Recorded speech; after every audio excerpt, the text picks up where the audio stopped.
Good morning, everyone. I've seen a couple of different videos showing the same style of theft at Toronto LCBOs. And we'll watch a couple of seconds here while he's loading his bag, and then I'll fast forward to where he's walking out. But this is the same MO. People come in, they load up their bags. Sometimes they're in teams, sometimes they're singles, sometimes they have big hockey bags, sometimes just duffel bags, doesn't matter. And they load up their bags like this.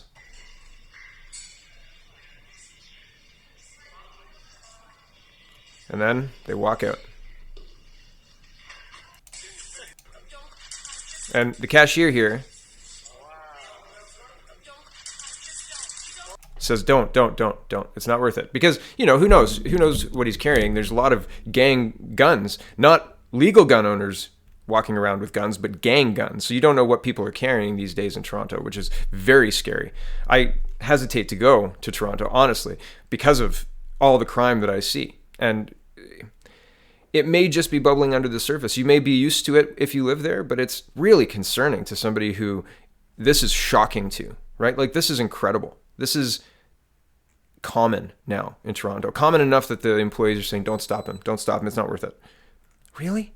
Wow. There used to be a time where people breaking the law, it was absolutely not okay in Canada. People did not break the law. And people, and I'm dating myself, man, in the 1980s, cleaning up Toronto was a big deal, right? And putting out that the Toronto the good image was important. And now it seems we've slid all the way back, to it doesn't matter, right? I know there were sketchy times in the 70s in Toronto. I remember that too. Okay, Lynn TT is putting out a poll, and I don't know where there's a link to it or anything to that effect, but it is an outlier to say the least. It gives the PPC double what other pollsters give them. So I'm looking forward to a link, but Lynn TT says this, quote, poll conducted on February 21st in Burnaby South. 288 homes answered and said who they would vote for. Results, People's Party of Canada, 31%, NDP, 27%, Liberal, 18%, Other, 13%, Conservative, 11%. We're in the home stretch. Get out every last vote. Create history on Monday. And People's Party of Canada.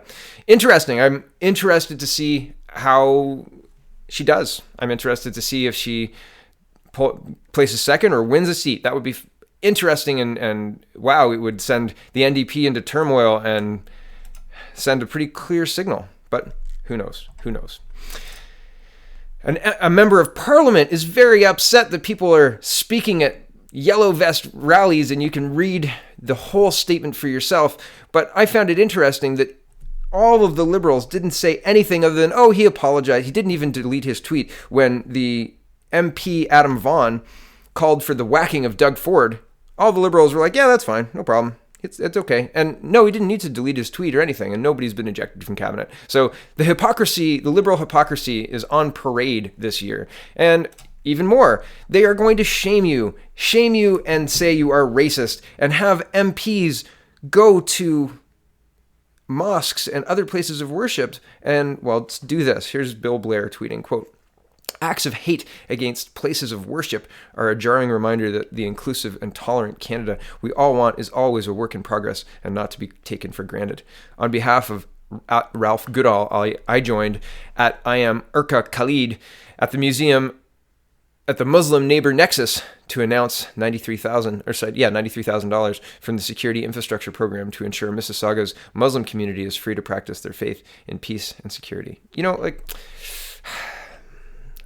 Frustrating, because we all should have peace and security in all things that we choose to do in Canada. Everybody of every faith. All of this special treatment and pandering is sickening. And it's not, the money and all that other stuff, it should be shared amongst all Canadians, not being given to special interest groups, and then all other Canadians have their Bill Blair's big finger wagging at them saying, you bad Canadians for making Muslims feel bad. You know what? Stop pandering to special interest groups, Liberals. Everyone is sick of it. National Post is reporting, and this is into SNC Lavalin, and I just wanted to point out here, while this is SNC Lavalin, Trudeau tells Canadians to heed very carefully the words of Michael Wernick, and he is the unelected chief of the Privy Council. He's a bureaucrat whose job is to make the politicians promises come true, right? That's what he's supposed to do. He's supposed to support the office of the Prime Minister. We put the Prime Minister in office. And so it's quite interesting that the chief of the Privy Council is telling us, what we should think in absolutely crazy conspiracy theories. And then the Prime Minister is saying, yes, heed his words carefully. Sure. I'm really scared, Justin. Okay. National Post says, quote, Canadians should heed the words of the country's top political servant on allegations that the Prime Minister's office pressured former Attorney General Jody Wilson-Raybould to stop a criminal prosecution of Montreal-based engineering giant SNC Lavalin, Prime Minister Justin Trudeau says. I scroll down. Quote, the clerk of the Privy Council, Michael Wernick, is an extraordinary public servant who has served this country and continues to serve this country under governments of different political stripes with integrity and brilliance, said Trudeau. He is someone we need to heed very carefully when he chooses to express himself publicly, and I'm sure everyone is taking a careful look at his words yesterday. Some opposition MPs and pundits have suggested Wernick went too far in supporting their argument, and I'll just take a quick aside here. Yeah, Mr. Wernick spouted insane conspiracy theories about somebody getting shot because of Canadians using the words traitor or traitorous to describe politicians. And all of that is insanity. That doesn't happen in Canada. You know who shoots people in Canada? Jihadi people on the Danforth who were trained in Pakistan. That's who shoot people in Canada. Right? Canadians seeking out politicians for political revenge happens on election day, Mr. Wernick, and has happened on election day for a very long time, my whole life, in fact. So it's really, really interesting to hear your crazy conspiracy theories being backed up by the Prime Minister. Heed your words carefully. I'm listening to your words and concerned personally for you, sir. I think you should find help. And the Prime Minister, well, I mean, he's easily taken in by hucksters and crazy people, apparently. Back to the article. Quote, Wernick's arrogance. Sorry, this is Michelle Rempel. Quote, Wernick's arrogance, thinking that he knows better than the people elected by Canadians for the express purpose of telling him what to do, is on display here, as is Trudeau's complicity.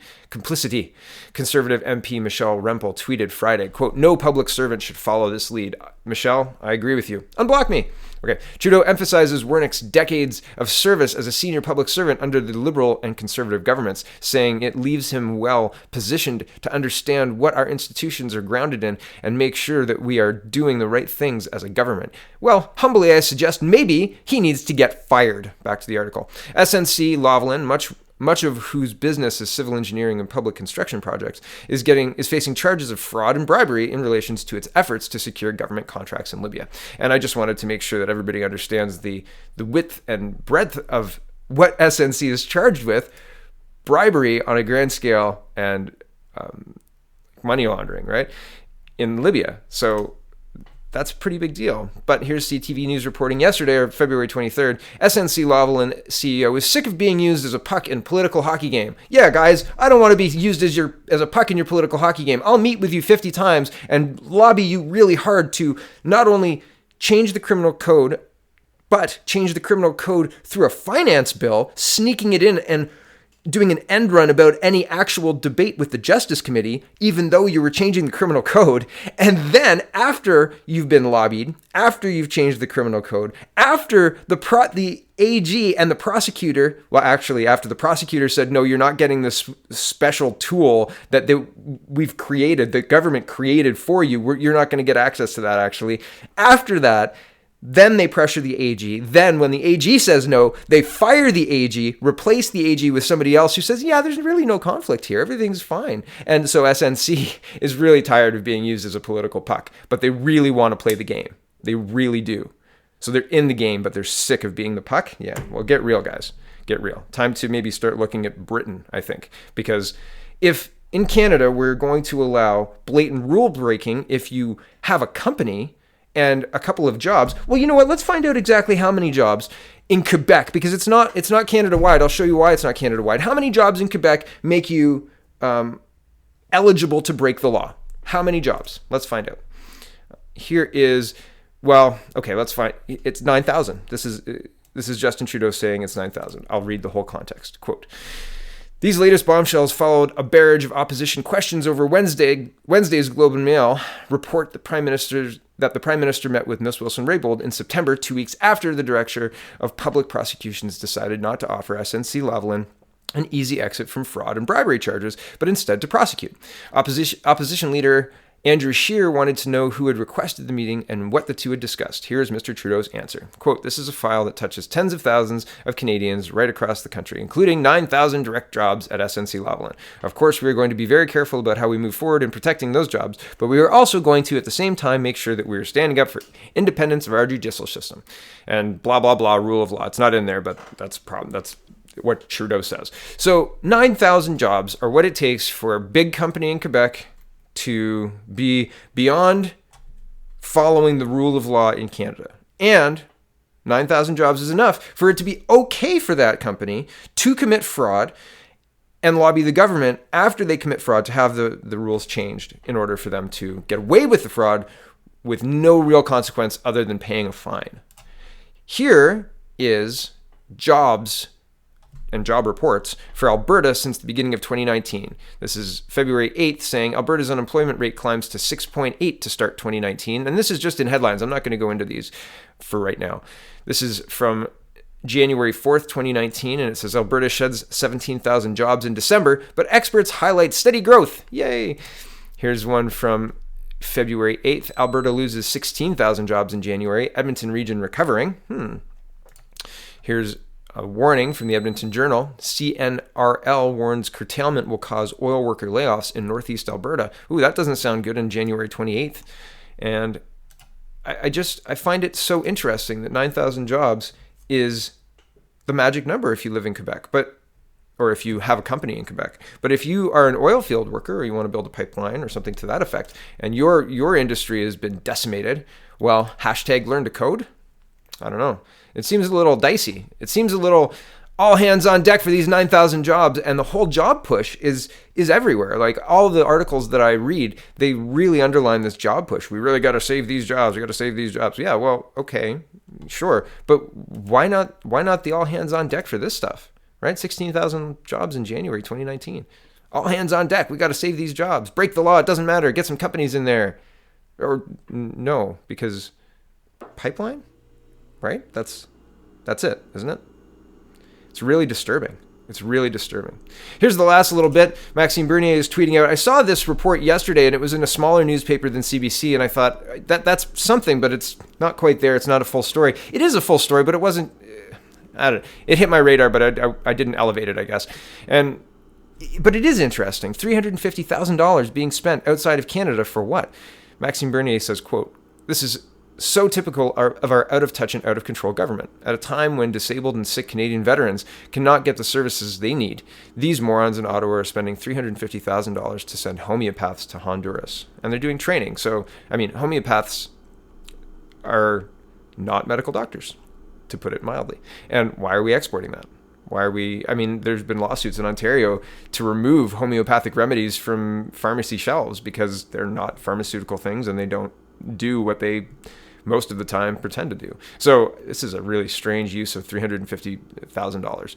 And yeah, so that wraps up our criminality and, man, rule of law. Don't you love just people walking out of the LCBO with giant bagfuls of booze and nobody moving to stop them? I mean, some citizens there doing some citizen work, but keep yourselves safe, man.